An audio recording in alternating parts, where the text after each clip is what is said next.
you travel like we do, how do you ensure that you have all the technology that you want to bring and you have absolutely zero excess in terms of cables, charging blocks, just extra things that you really don't want to carry with you?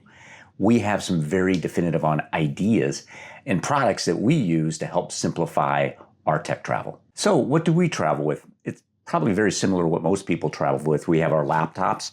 Obviously, we've got two of them, one for Heather, one for myself. We also carry a writing tablet instead of a paper and pencil. We've got our watches. We've used these Aura rings, so they're also items that needs to be charged. Night lights, speakers, earphones, razors. So this is typical stuff that we travel with, and you know that every one of these devices have their own set of cords, power supplies, more power supplies. It becomes a mess. Now, what do we do to handle that mess? First things first, though, let's talk about what's available where you're staying, whether that's in a hotel room in Europe or whether that's on a cruise ship like where we are right now.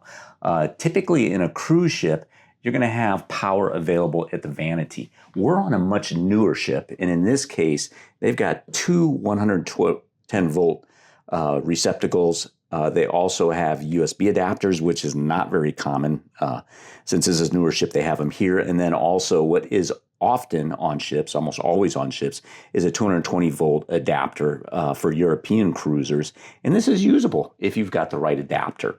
Let's also talk about what's over on the nightstands for the bed, because that's very important too.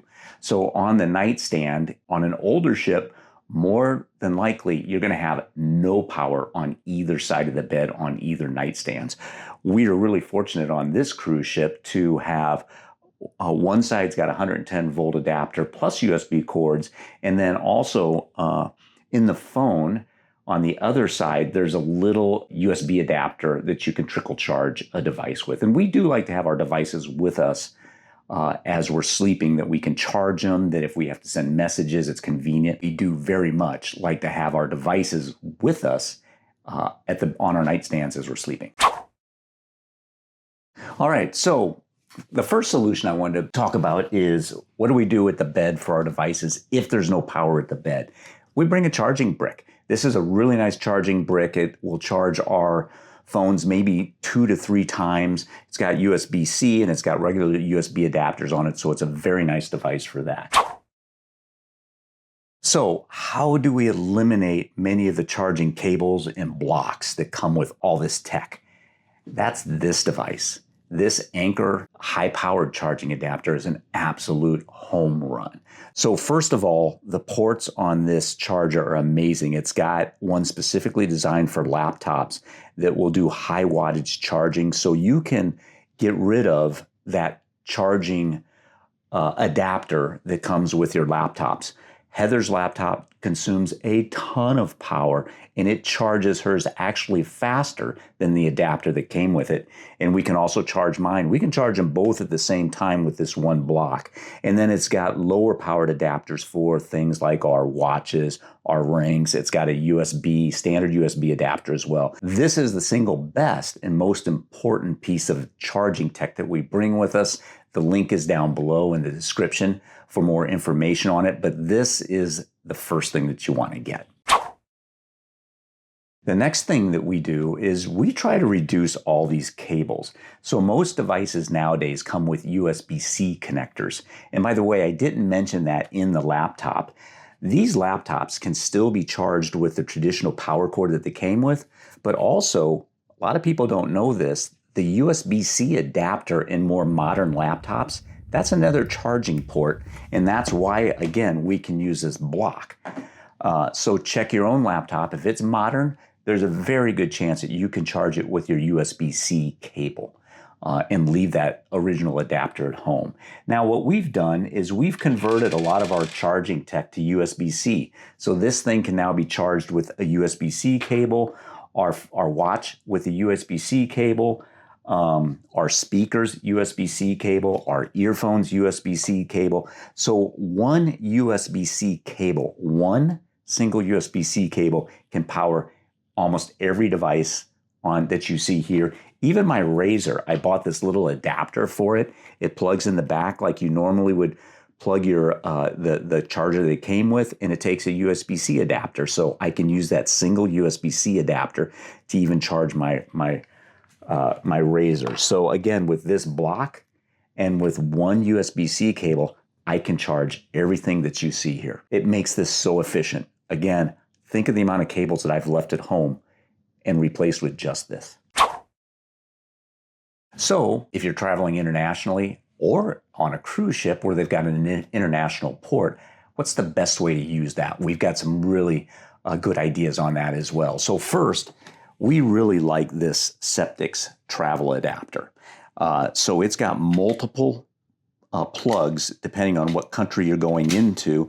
And then also it allows you to plug in, whether it's your standard US type of plug that would go into this receptacle, or international plugs will go into here as well. So it's very, very versatile, and that's why we got this. So you may have noticed too that we travel with an extension cord. So this is a standard US extension cord, 3-pronged, and it not only does it have two power outlets here, it also has USB-C and regular USB adapters with it. So why is this important? Well, if you're traveling internationally, especially in older rooms, when you plug this into the international power, it's hanging on off of a wall. And then if we want to put our high-speed USB adapters on it to charge our laptop and those types of things, a lot of times the weight of this can drag it off the wall. So then what we do is we take our power cord, we plug it in like this. This then goes into the wall. It takes all the weight of this off of it. We then plug this adapter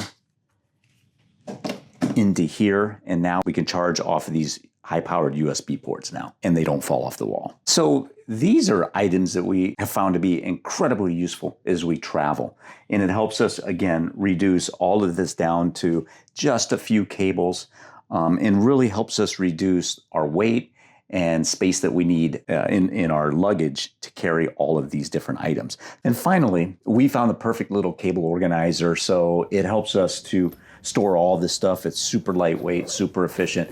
Also, that link is below, so you may want to check that out. So a couple pro tips, especially if you're traveling on a cruise ship, I would never travel without my nightlight. If you're like me, you're an older guy, I'm going to the bathroom in the middle of the night, having a nightlight in there is absolutely necessary, and having this chargeable nightlight, I'll never travel without it. And one more little pro tip is you probably have seen that I don't have my electric toothbrush here. I love my electric toothbrush, but I leave it at home. I don't want to carry even that as extra weight and extra space when I can travel with this toothbrush. It works both domestically and internationally just fine, gets the job done. I hope this was helpful. If so, give it a thumbs up, or if you've got some ideas and some products or different ways to manage your tech, I'd love to hear what that is and put that in the comments. So I'm Paul, and thank you for joining us on the Freedom Strategy, and we'll see you next time.